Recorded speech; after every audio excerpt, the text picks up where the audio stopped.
Electrical power से related जुड़ी हुई जितनी चीजें हैं वो आपको पढ़नी है। तो ये पूरा कोर्स जो है 2 पार्ट में डिवाइड किया गया। पहला पार्ट में ट्रांसमिशन और डिस्ट्रीब्यूशन है कि आप पावर को कैसे एक पॉइंट से दूसरे पॉइंट तक ट्रांसमिट करेंगे, पर वहां पर जाकर डिस्ट्रीब्यूट कैसे करेंगे, वो कोर्स ये वाला है। नेक्स्ट उसके अंदर आएगा स्विचिंग एंड प्रोटेक्शन। ट्रांसमिशन और डिस्ट्रीब्यूशन तो आपने कर ही लिया। ट्रांसमिशन और डिस्ट्रीब्यूशन के साथ साथ में जहाँ जहाँ पे आपको प्रोटेक्शन वगैरह की चीज़ें देखनी पड़ेंगी, सर्किट ब्रेकर्स हो गए, रिलेज हो गए, ये सब तरह की जितनी चीज़ें देखनी है वो सब चीज़ें आप नेक्स्ट सेमेस्टर के अंदर देखेंगे। ट्रैक्शन में ट्रैक्शन देखेंगे, that is utilization, that is part of utilization of electrical energy, वो अलग पार्ट हो जाता है। अब इसके अंदर अभी तक आपने जितना पढ़ा था, मतलब second unit specially, first unit तो जनरल इंट्रोडक्शन था, सेकेंड यूनिट के अंदर आपने जितनी चीज़ें पढ़ी थी that was the mechanical design के बारे में आपने पढ़ा था। सैग मैकेनिकली कौन कौन सी चीज़ आपको ध्यान रखनी पड़ती है, सैग कितना होगा, कितना कम होगा, ज़्यादा होगा, इंसुलेटर्स कैसे लटकाए जाएंगे, कोरोना लॉसेस वगैरह क्या होता है, जनरल मैकेनिकल से रिलेटेड जितने टॉपिक्स थे वो सब पढ़े थे। अब इस यूनिट के अंदर ये जो यूनिट ऑफ सिस्टम पढ़ रहे हैं इसमें आप बॉदर्ड हैं, इसमें आप परेशान हैं कि उसके इलेक्ट्रिकल पैरामीटर्स क्या क्या होंगे और उनका डिज़ाइन कैसे होता है। So this is basically design of electrical parameters. Previous unit was design of mechanical parameters, this is design of electrical parameters. तो इलेक्ट्रिकल पैरामीटर्स में पहले आपने ये पता करा कि अगर लाइन लॉसेज हो गए और पावर ट्रबल ट्रांसफर डिस्टेंस ये सब चीज़ें सेम रखी जाएँ तो उसमें कौन सा इलेक्ट्रिकल सिस्टम आपके सबसे ज़्यादा आपके फ़ायदेमंद होगा, सबसे ज़्यादा आपके फ़ायदे में आने वाले सिस्टम है, वो आपने पता करा। और वो सारे आपने सारे सिस्टम्स का कंपैरिजन करा, किसके अंदर कॉपर सबसे कम लगने वाला है, ये वाली चीज़ आपने देखी। अब इसके बाद ये तो हम कंटिन्यू कर रहे हैं वो ये है transmission line constants. Transmission line constants का मतलब ये है कि RLC रेजिस्टेंस, इंडक्टेंस और कैपेसिटेंस, ये इसकी वैल्यूज क्या होती हैं, यही है पूरा इलेक्ट्रिकल डिज़ाइन जो इसके अंदर निकल के आता है ट्रांसमिशन में। बेसिकली ट्रांसमिशन के अंदर वो ये है कि अगर आपको बहुत हैवी अमाउंट ऑफ पावर, बहुत सारी पावर अगर एक पॉइंट से दूसरे पॉइंट तक अगर ट्रांसमिट करनी है तो उसमें इलेक्ट्रिकल पैरामीटर्स कौन कौन से रहेंगे, ऑब्वियसली 3 ही रहेंगे, RLC तीनों रहेंगे, और उनकी कितनी कितनी वैल्यूज होंगी, क्या हर कंडीशन में सेम रहेगी, आपकी उसकी मॉडलिंग कैसे कर सकते हैं। मतलब आपने एक बड़ा डिटेल्ड मॉडल बनाया, बहुत डिटेल मॉडल, अगर मान लीजिए लाइन जो है वो खाली 10 किलोमीटर लंबी है तो क्या वहां पे वो डिटेल मॉडल लगाने की जरूरत है। और अगर मान लीजिए आपने छोटा सा मॉडल बनाया तो वो वाली चीज़ अगर बहुत लंबी लाइन है, मान लीजिए 500 किलोमीटर लंबी लाइन है, वहां पर क्या आप छोटा वाला मॉडल अप्लाई कर सकते हैं। और बीच की एक लाइन आ गई मीडियम ट्रांसमिशन लाइन, 200 किलोमीटर की हो गई या मे बी से 100 किलोमीटर की हो गई, वहां पर उस केस में आप क्या यूज़ करेंगे। तो अलग अलग short transmission line, medium transmission line, long transmission line, और इन तीनों के अंदर रेजिस्टेंस, इंडक्टेंस और कैपेसिटेंस किस तरह से फैली हुई रहेगी, इसके मॉडल्स क्या क्या रहेंगे, और इसमें RLC इन तीनों की वैल्यूज क्या क्या रहेंगी, ये चीजें आपको इसके अंदर पढ़नी है इस पार्ट के अंदर, ये वाला पार्ट। तो इसमें पहले तो आप ये देखेंगे कि RL और C इसके फॉर्मूले क्या होते हैं, किसी भी ट्रांसमिशन लाइन के लिए उसके RLC के फॉर्मूले क्या होते हैं। आप लिटरली ये वाला काम कर रहे हैं कि inductance L is equal to psi upon I, याद है psi is equal to LI, psi is equal to LI, psi is equal to LI, ये फॉर्मूला होता है इंडक्टेंस का बेसिक फॉर्मूला। जैसे V is equal to IR होता है, V is equal to RI होता है, psi is equal to LI होता है, और Q is equal to CV होता है। ये 3 बेसिक फॉर्मूले होते हैं। तो इन 3 बेसिक फॉर्मूले से रेजिस्टेंस तो आसान चीज़ है, रेजिस्टेंस तो बड़ी सिंपल चीज़ है, लेकिन इंडक्टेंस और कैपेसिटेंस की वैल्यू कितनी कितनी होगी एक ट्रांसमिशन लाइन के लिए, वो चीज़ें आपको इंडक्टेंस और कैपेसिटेंस के डिराइव कर रहे हैं। रेजिस्टेंस तो सब जानते ही हैं, वो तो ओम्स लॉ ने पहले डिराइव कर रखा है। तो ये चीज़ें आपको डिराइव करनी है। ये डिराइव करने के बाद में फिर हम जो कंटिन्यू करेंगे वो ये होगा कि तीनों अलग अलग तरह के मॉडल्स कौन कौन से होते हैं, models, electrical models, long transmission, medium और शॉर्ट लाइन्स के लिए, लॉन्ग, मीडियम और शॉर्ट लाइन्स के लिए कौन कौन से इलेक्ट्रिकल मॉडलिंग होती है। That will be the end of design of electrical parameters. ठीक है, ये बताना बेसिक जरूरी था, इसलिए नाउ विल कंटिन्यू। अब देखो रेजिस्टेंस का V is equal to RI होता है, and we know that R is equal to rho L upon A, इतना होता है, सिंपल चीजें हैं। और अगर 2 अलग अलग टेम्परेचर्स हैं T1 और T2, एक टेम्परेचर T1 है, एक टेम्परेचर T2 है, तो ऐसे में रेजिस्टिविटी बदल जाती है, और रेजिस्टिविटी T2 पर जो रेजिस्टिविटी होगी rho 2 that is given as rho 1 into 1 plus alpha T2 minus T1। ये रेजिस्टिविटी की वैल्यू, नई रेजिस्टिविटी की वैल्यू। अगर एक पर्टिकुलर टेम्परेचर पर T1 टेम्परेचर पर आपको रेजिस्टिविटी की वैल्यू रो 1 पता है, तो दूसरे टेम्परेचर पर T2 पर रो 2 की वैल्यू कितनी होगी, वो that is given by this formula, जिसमें alpha is known as the temperature coefficient of the material. Temperature coefficient और alpha is equal to alpha not upon 1 plus alpha not T1, और alpha not is the temperature coefficient at 0 degree centigrade. That's all. इसका मतलब खाली ये है कि जिस time आप रेजिस्टेंस निकालेंगे किसी भी तार के लिए, रेजिस्टेंस क्यों निकालेंगे, लॉसेस निकालने के लिए आपको रेजिस्टेंस का पता होना जरूरी है, इसलिए तो निकालेंगे। और कब निकालेंगे, देखो अलग अलग स्टेजेस हैं। पहला स्टेज क्या है कि अभी आपने ट्रांसमिशन लाइन लगाई ही नहीं है, आपने कंस्ट्रक्शन अभी किया ही नहीं है उसका, पहला वो स्टेज है। दूसरा वो स्टेज है कंस्ट्रक्शन आपने कर दिया है, अब उसमें सप्लाई देने वाले हैं। तीसरा स्टेज है कंस्ट्रक्शन भी कर दिया, सप्लाई भी दे दी है, कैलकुलेट कर रहे हैं। 3 अलग अलग स्टेजेस हैं।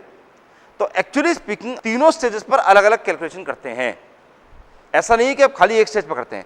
पहले ट्रांसमिशन लाइन कंस्ट्रक्ट करने से पहले आप एस्टिमेशन करते हैं कि कितनी रेजिस्टेंस की निकल के आने वाली है। और मान लीजिए आगरा में आप लगा रहे हैं, तो आगरा में नॉर्मल टेम्परेचर रेंज कितनी रहती है, उसके अकॉर्डिंगली आप पहले रेजिस्टेंस कैलकुलेट करेंगे।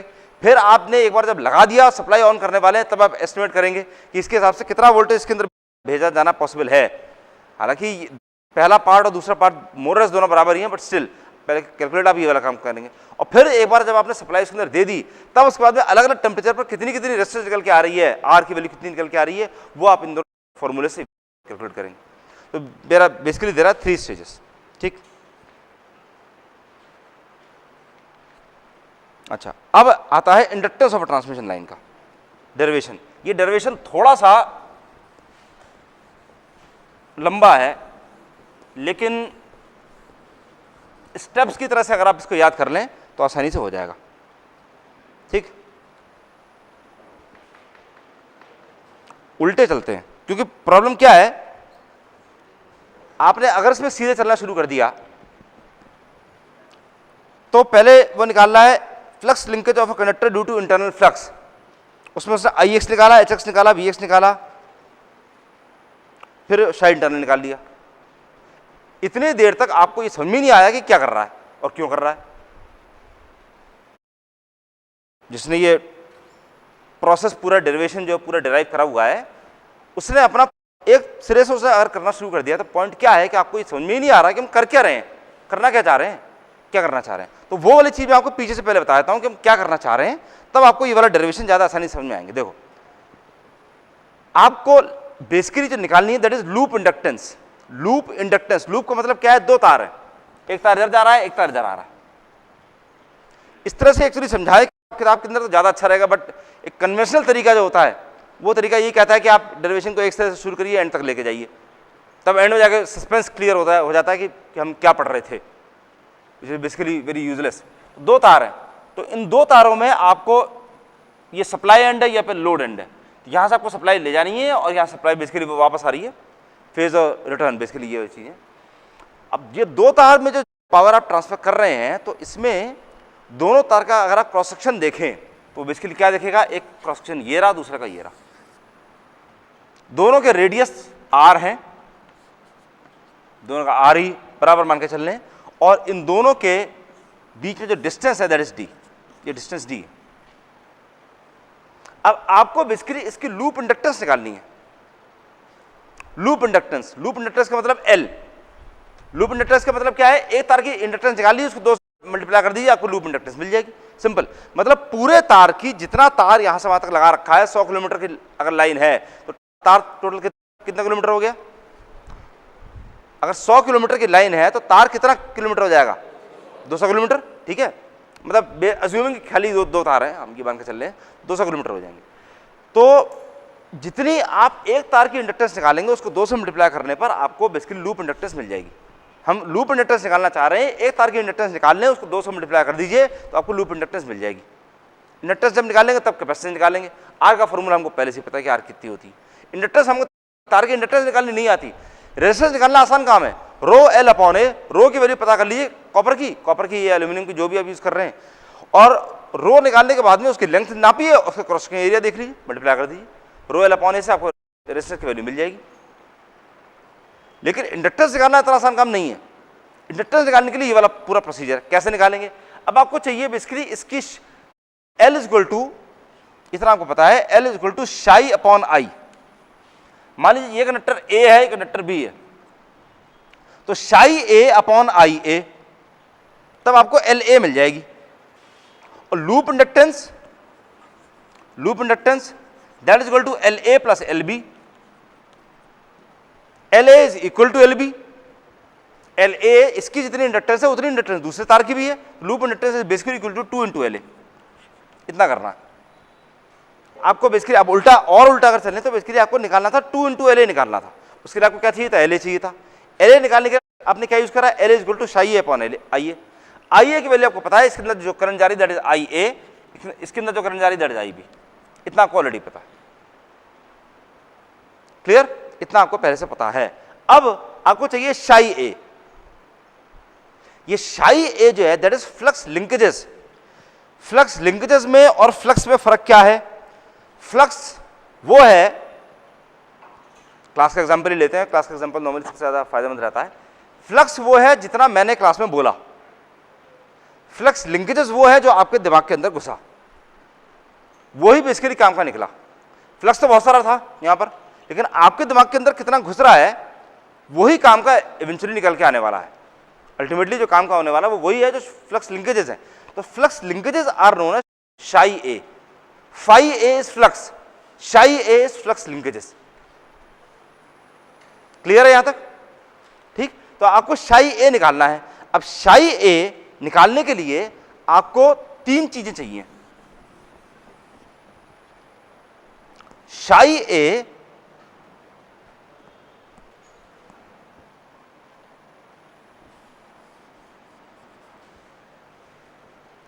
is the sum of 3 different flux linkages. This is equal to psi A internal plus psi A external plus psi B external. ये क्या क्या क्या चीजें हैं। आपको psi A निकालना था, लूप इंडक्टेंस निकालनी है, तो मतलब आपको LA प्लस LB चाहिए। LA प्लस LB निकालने के लिए बात वही है, LA is equal to LB, तो मतलब 2 इंटू LA। तो LA चाहिए, LA की value psi A upon I ए होती है, आई ए की वैल्यू दे रखी होगी, आपको शाई ए निकालना है। शाई ए निकाल करके अगर आप उसको आई ए से डिवाइड कर देंगे तो आपको LA मिल जाएगी, उसको 2 से मल्टीप्लाई कर देंगे तो आपको लूप इंडक्टेंस मिल जाएगी। ये चीज आपको निकालनी थी। अब शाई ए फ्लक्स लिंकेजेस इसकी जो है इस कंडक्टर की, ये 3 पार्ट में डिवाइडेड होती है, इसके ऊपर 3 इफेक्ट पड़ते हैं। ये चीज ध्यान से सुनिए। शाई ए, इसके अंदर की जितनी फ्लक्स लिंकेजेस हैं वो क्या है। फ्लक्स क्या है, पहले तो ये वाली चीज याद करिए।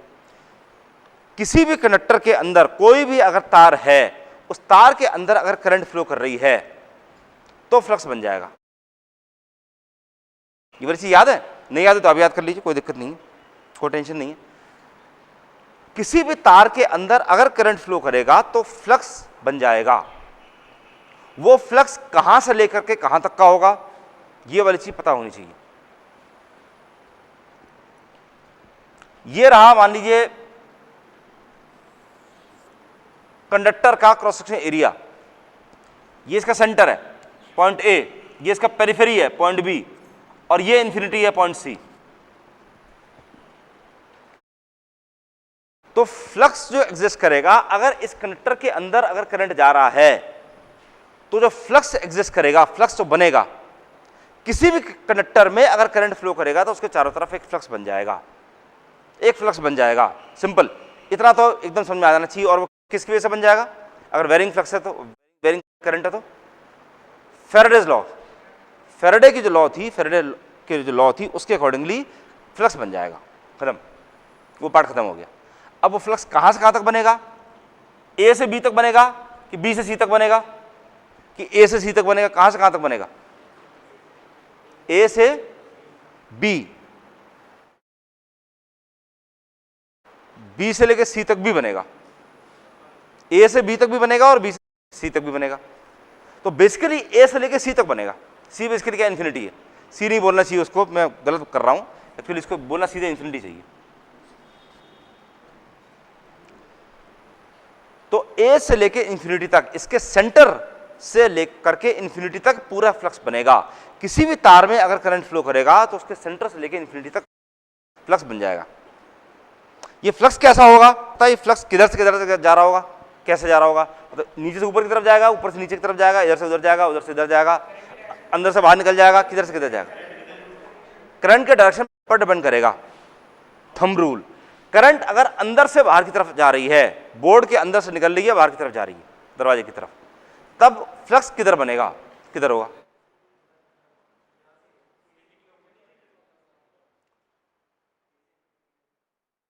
Thumb rule, right hand thumb rule लगाते हैं। जिधर भी करंट जा रहा है उस तरफ अपना थंब पॉइंट आउट कर दीजिए। अगर बोर्ड में से बाहर निकल के जा रहा है तो थंब आपने सामने की तरफ कर दिया। अब फिंगर जो है वो आपको दिखा रही है फ्लक्स किधर से किधर तक का होगा। ये बड़ा इंपॉर्टेंट पॉइंट है, मतलब इंपॉर्टेंट पॉइंट समझने के लिए इंपॉर्टेंट पॉइंट है कि फ्लक्स बन कहां रहा है। मैंने अभी रिसेंटली एक क्लास में एक प्रॉब्लम नोट करी, जनरेटर का जो प्रिंसिपल है, ठीक है, ये ध्यान से सुनिए सब लोग, बड़ी काम की चीज है, बड़ी सिंपल सी। जनरेटर का प्रिंसिपल ये Faraday's laws of electromagnetic induction है, उसमें वो क्या कहते हैं, पूरा डायग्राम याद है,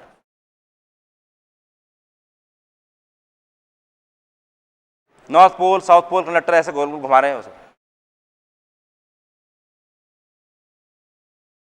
इसका और सिंप्लीफाइड फॉर्म, सबसे ज्यादा सिंप्लीफाइड फॉर्म वो सुनिए।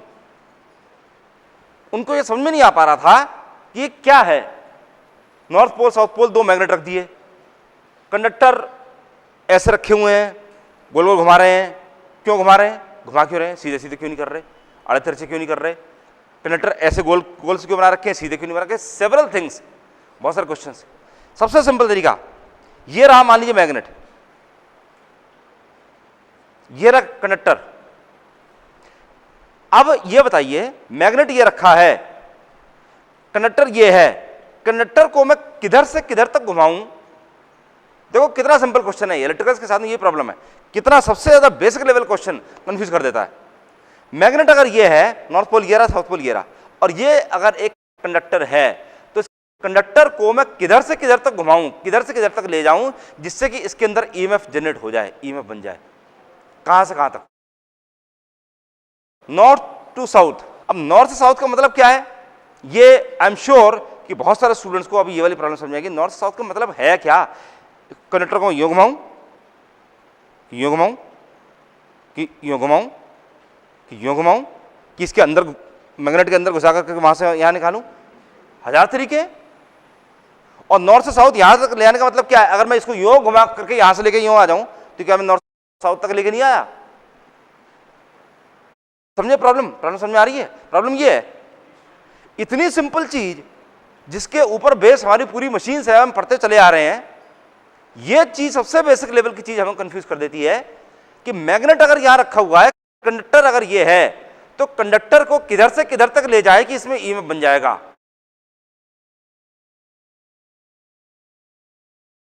मैग्नेटिक फ्लक्स से पास कराने कैसे, कैसे सीधे लेके जाऊं, ऐसे कि ऐसे, सीधे मतलब ऐसे, ये भी सीधा है, ये भी सीधा है, सीधा तो ये भी है, ये भी सीधा है। इसका जवाब बहुत मुश्किल है। मैग्नेट ये रखा है, कंडक्टर ये रहा, ईएमएफ बन गया। समझे मतलब, कहीं भी मैग्नेट रखा हो, कहीं भी आप कंडक्टर हिलाना शुरू कर दिए, ईएमएफ बन जाएगा, कहीं भी। ये चीज हमको दिमाग में घुसती नहीं है, क्योंकि हमारे दिमाग में सवाल इतने सारे आए थे। मेरे दिमाग में सवाल यही है, कंडक्टर कैसे ले जाएं, ऐसे ले जाएं, ऐसे ले जाएं, ऐसे ले जाएं, कैसे भी कर दो आप। मैग्नेट के चारों तरफ से घुमाना शुरू कर दीजिए, फ्लक्स बन जाएगा। मैग्नेट के यूं घुमाइए, फ्लक्स बन जाएगा। यूं कर दीजिए तो भी फ्लक्स बन जाएगा। यूं इसको यहां रखा है और यहां पे यूं गोल गोल घुमाना शुरू कर दिए तो भी फ्लक्स बन जाएगा। कुछ भी कर दो, बस खाली इस कंडक्टर को हिलाना शुरू कर दो। फर्दर मैटर, कंडक्टर अगर आपने फिक्स रखा है, मैग्नेट को हिलाना शुरू कर दिए तो ईएमएफ बनना शुरू हो जाएगा। ये है सबसे सिंपल चीज। यही प्रॉब्लम्स होती हैं, सबसे बड़ी प्रॉब्लम्स ये वाली होती हैं जो हमको हमारे दिमाग में परेशानी क्रिएट करती हैं। इसको किधर से किधर भी घुमा लीजिए उसके अंदर बन जाएगा, ईएमएफ बन जाएगा इसका। आप इसको अगर यहां रखे हैं मैग्नेट को और इसको लेकर के अपने पूरे ब्रह्मांड से बाहर चले जाइए, वहां हिलाना शुरू कर दीजिए, तो भी इसके अंदर ईएमएफ बन जाएगा। ये वाली बात दूसरी है कि उसकी वैल्यू बहुत कम होगी, यही पॉइंट है, ये एक्चुअली सही बात है। इसको आप मैग्नेट आप यहां रखिए और कनेक्टर को लेकर के वहां दिल्ली पहुंच जाइए, वहां हिलाना शुरू कर दीजिए, तो भी इसके अंदर बन जाएगा। इसके इफेक्ट की वजह से, इस मैग्नेट की इफेक्ट की वजह से वहां पर इसके अंदर ईएमएफ बन जाएगा। Although that will be negligible, वो इतना छोटा होगा कि आपको समझ में नहीं आ पाएगा। इसके लिए जरूरी क्या है कि ये पूरी तरह से इसके फ्लक्स के इफेक्ट में रहे।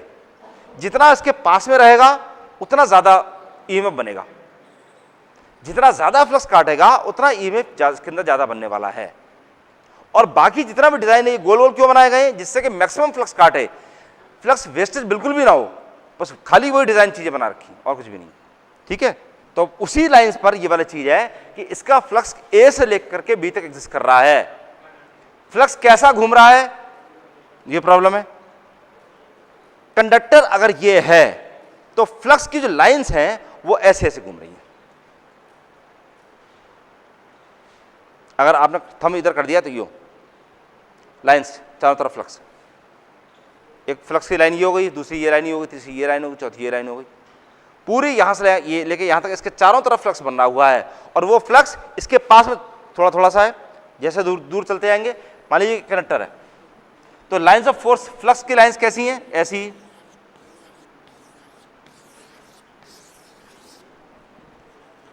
जितना दूर चलते जाएंगे उतना फ्लक्स की लाइंस जो है दूर दूर होती जाएंगी। लेकिन कंडक्टर जो है इसमें लाइंस ऑफ फोर्स यहां है, यहां है, यहां है।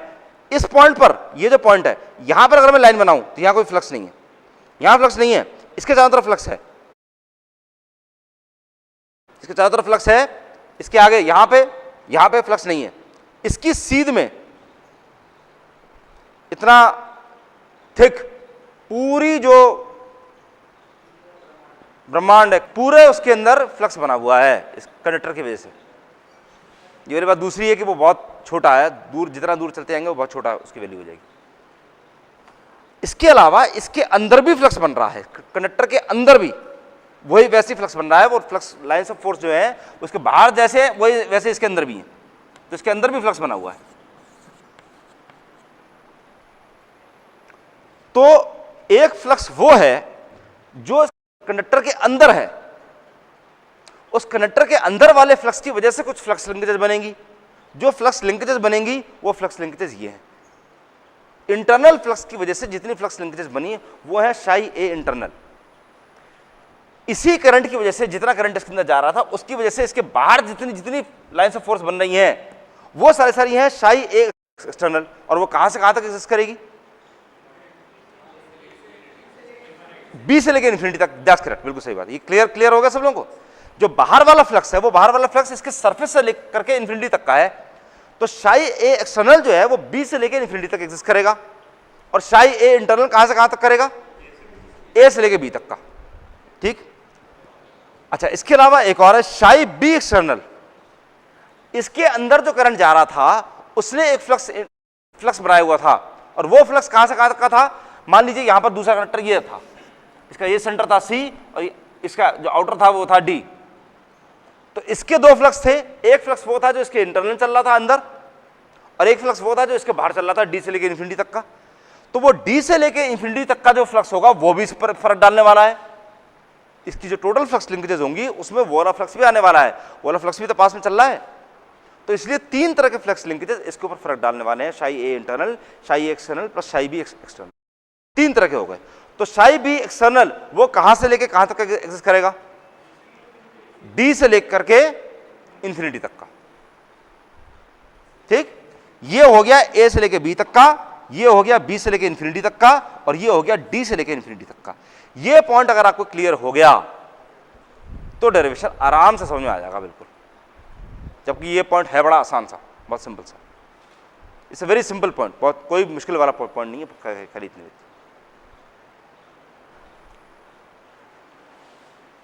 ठीक। इस रूम के अंदर का फ्लक्स, मैं मान लीजिए अगर माइक पे जो बोल रहा हूं, बाहर जितनी आवाज जा रही है वो उनके साथ भी वहां भी फ्लक्स पहुंच रहा है, और बगल वाले टीचर भी अगर जोर से बोल रहे हैं माइक पे तो उनकी आवाज यहां पे आ रही है, उसको फर्क पड़ रहा है बाहर। तो इससे दो तीन चीजें हैं, तीन अलग अलग तरह की चीजें हैं जो इस बेसिकली इस फ्लक्स के ऊपर इफेक्ट डाल रही हैं, फ्लक्स लिंकेजेस के ऊपर। तो वो इन तीनों को आप अलग अलग निकालेंगे और उनका सम करेंगे, और उसके बाद इसको दिस डिवाइडेड बाय साई आई ए, इसको जब आई ए से डिवाइड कर देंगे you get the value for L A, और मल्टीप्लाइड बाय 2 कर देंगे तो you will get the value for loop inductance. Clear है इतना यहां तक का? ठीक है, विल एंड।